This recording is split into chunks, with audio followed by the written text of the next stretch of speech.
So I want to talk a little bit about rational numbers and decimals. So this is from section 4.4. Make sure you read section 4.4. This video only covers a small part of section 4.4, but I believe it's the part that probably needs to be covered. It might be the last video for chapter 4 unless I make another video on another part of section 4.4. So make sure you read section 4.4. There's a lot of information in that it won't be in this video. But like I said, I might make another video too that covers some other part of section 4.4. But this is the part that I think I'm going to talk about, that maybe just reading section 4.4 it might be difficult. If we were having class, this is what I would focus on talking about in the class too. So I keep on stepping outside here. I don't want to stand in front of the board, but it's kind of like I got to get everything situated. So yeah, so the gist of this, what I'm going to talk about in this video, is that if you have a rational number, not just like a fraction, but a rational number, and I talked about what rational numbers were the other day. They look like this.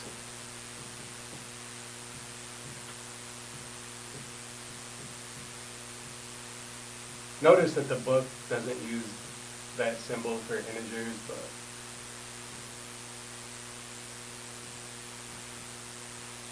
sometimes they just use the word integer.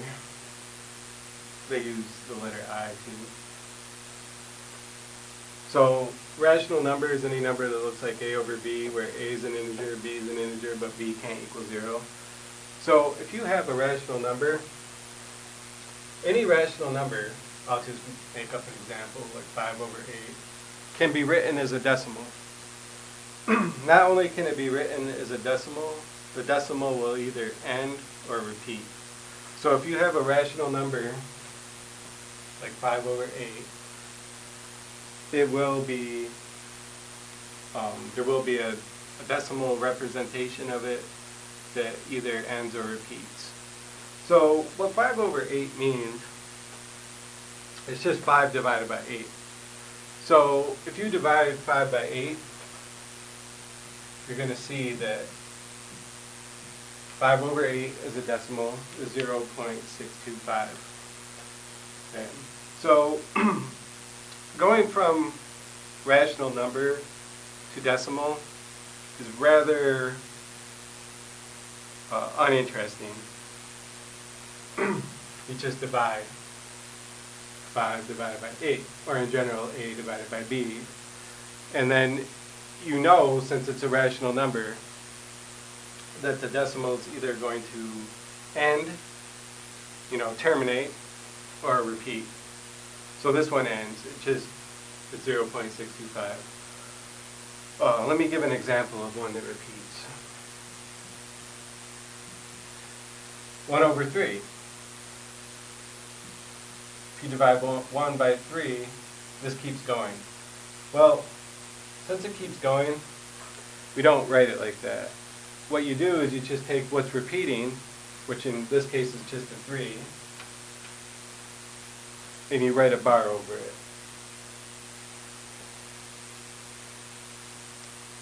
So 1 divided by 3 is 0.3 repeating.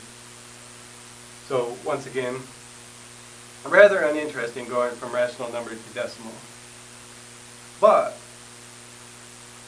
if you go from decimal to rational number, it's a little bit more interesting. You're going to have to think of some good examples here. I don't like to make up examples beforehand, so you can see like the actual struggle, if there's a struggle to go through. But if you have a decimal that ends, going to just write 0.39. Or if you have one that repeats, 0.45 repeating. Notice that the bar is over both numbers, so that means that this would be 0.4545454545. So if you have a decimal that ends or repeats, you know you can write it as a rational number. So I'll just write 0.45 repeating off this side. So let's look at the one that terminates or ends. All you have to do for a fraction that terminates or ends is count the value places that it goes to. So this is the tenths, hundredths. So it stops at the hundredth spot. What that means is you're going to write, since it stops at the hundredth spot, you're going to write the number 100 in the denominator. Then you're going to write the number that is in the actual decimal above. Then you're going to check to see if it actually simplifies. This fraction does not simplify. So that is the rational number that represents 0.39. Let's do another one. Let's just do 0.45. Different than 0.45 repeating. Same thing, this ends at the 100 spot, so you're going to write 100, and then you're going to write 45 above it. So, once you do that, you should actually check to see if it simplifies. Now we know 5 goes into both of these numbers because of our divisibility rules. So 5 goes into that 9, 5 goes into that 20. So 0.45 is 9 over 20. We can do another example too. Let me just make one that doesn't have just 2 digits. How about 414? Okay, 0.414. Now it goes tenths, hundredths, thousandths. So you're going to write 1,000 in the denominator, then write 414 above it. Okay, obviously, these are both even, so it can be simplified. 2 goes into this 207 times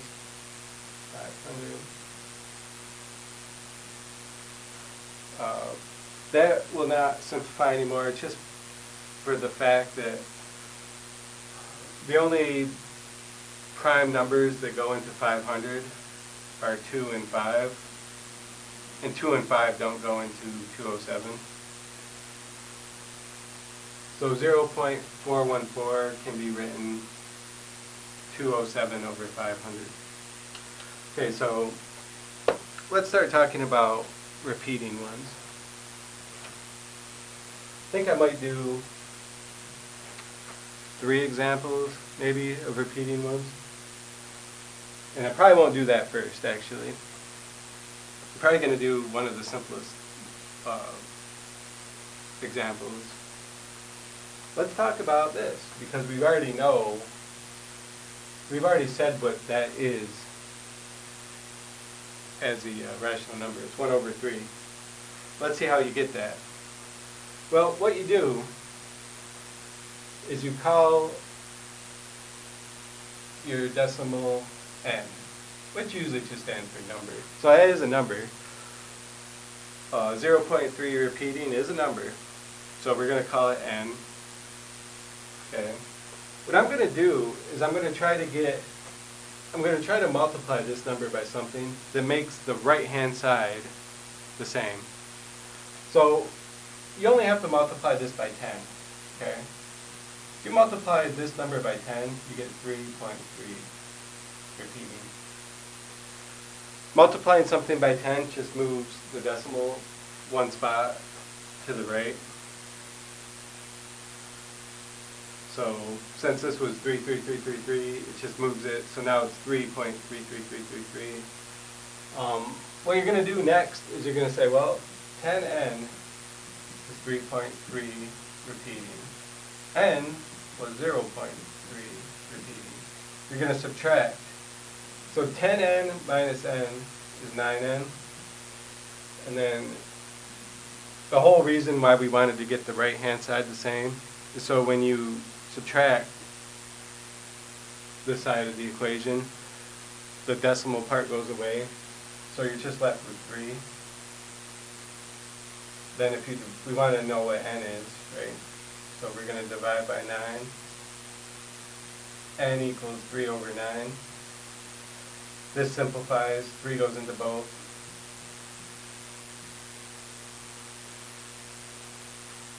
So it turns out that n is 1/3. Well, we said n is 0.3 repeating. That means that 0.3 repeating is also the same as 1/3. Okay, now if you want, obviously since this is a video, you can pause it now. You can go back, watch it again. But now we're going to do 0.45 repeating. And I'm going to do it like I don't know how it's done, so you can see what happens.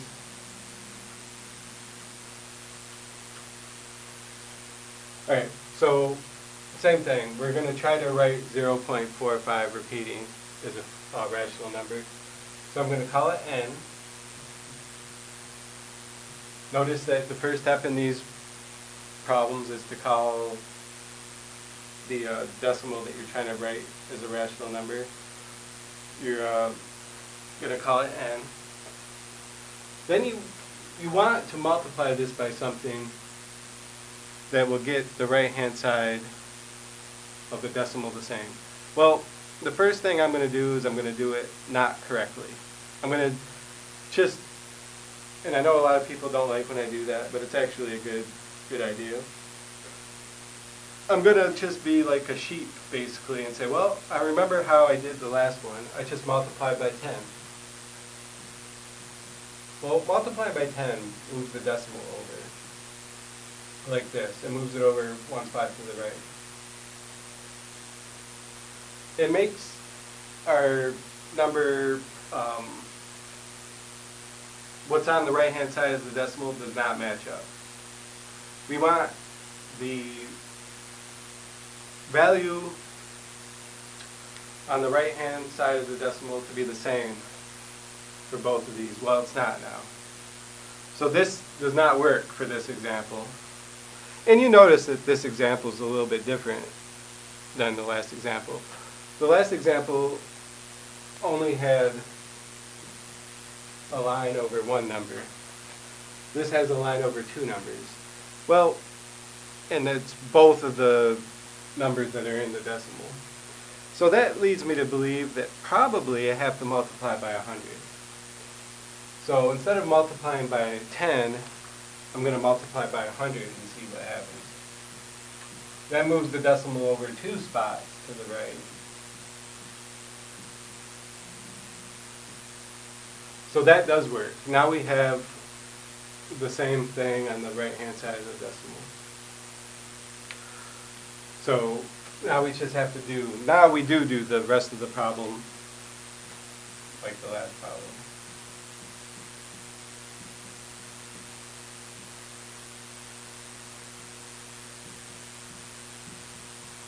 They're going to subtract both sides.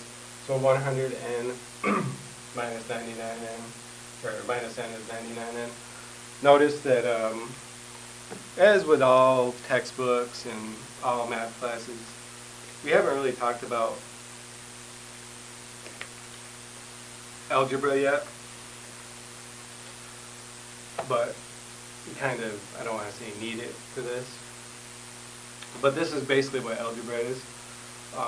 Algebra is covered in, I think, chapter 6 or 5, I can't remember.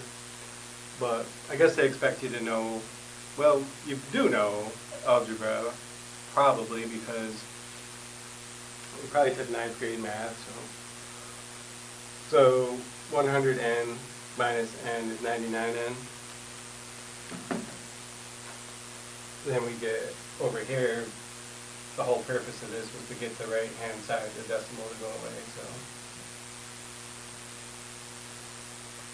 So you get 99n equals 45. So to get n by itself, you divide by 99. To get n is 45 over 99. Hopefully you can still see that. My divisibility rules tell me that 9 goes into both. So 5 over 11.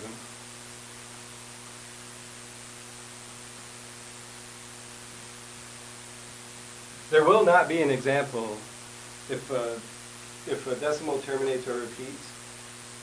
It's always going to be able to be written as a rational number. There's no if, ands, or buts about it. It will be able to be written as a rational number. So let's do one more example that's a little bit different. Now obviously I can't do every type of example because there's infinitely many, but there's one other type of example that I'm going to show is where the line doesn't go over everything that's on the right hand side.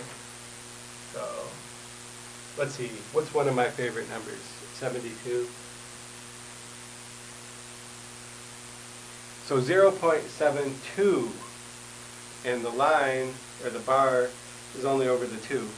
So what this number would look like if you wrote it out, which obviously you can't write it all out, but it would just, the 2 is the only thing that's repeating. That's going to keep going. So how it would be written shorthand is 0.72 with a bar over just the 2. So let's see what that is. Now remember I said any decimal that terminates or repeats can be written as a rational number. So this can be written as a rational number. We're going to do it the same way. Get used to this. You write n and then whatever your decimal is that you're trying to convert. Okay? Then you're going to try to get the right hand side of both decimals to be the same. Well, when you just have the line over not the whole thing that's on the right hand side of the decimal, you're going to see something. Like, it doesn't matter what you multiply this number by. Let's multiply it by 10. See what happens. That's what happens. Do we have the same thing on the right of the decimal? No, we don't. So that didn't work. Let's multiply it by 100. See what happens. You move the decimal 2 spots. That didn't work. Notice that if you multiply it by a bigger number, like 1,000, and it's always going to just be 2 on the right hand side. But here we have a 7 and a 2. You're going to see what you have to do is you're going to have to multiply n by 2 different numbers. Notice before we multiplied by 10 and got, well, notice the right hand, notice what's on the right hand side of the decimal in each of these. The same thing. That's what you want. So a general rule of thumb, I guess you could say, if the bar is only over part of the decimal, then what you have to do to this number is multiply it by 2 different things and then go from there. So we can do this subtraction now. So we have 100n minus 10n, 90n. Over here we have 65. So we divide each side by 90. Get n equals 65 over 90. That can simplify. I know 5 goes into both. So 5 goes into 65 13 times.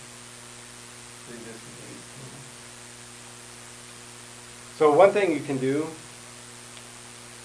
You can check your answer, obviously. I'm going to use my cell phone as a calculator. I have a calculator with me, but we're going to say, what is 13 divided by 18? And you're going to see that it's 0.722222222. Well, it stops eventually because the calculator can't display the whole thing, but actually it never stops. It keeps going 2222. So that is correct. You should always check your answer, because if I did something wrong, I might have gotten like 14 over 18. If you divide 14 by 18, you don't get 0.72 repeating. So make sure you, if you need to, the good thing about these videos, as opposed to just a lecture, is that you get to watch them as many times as you want.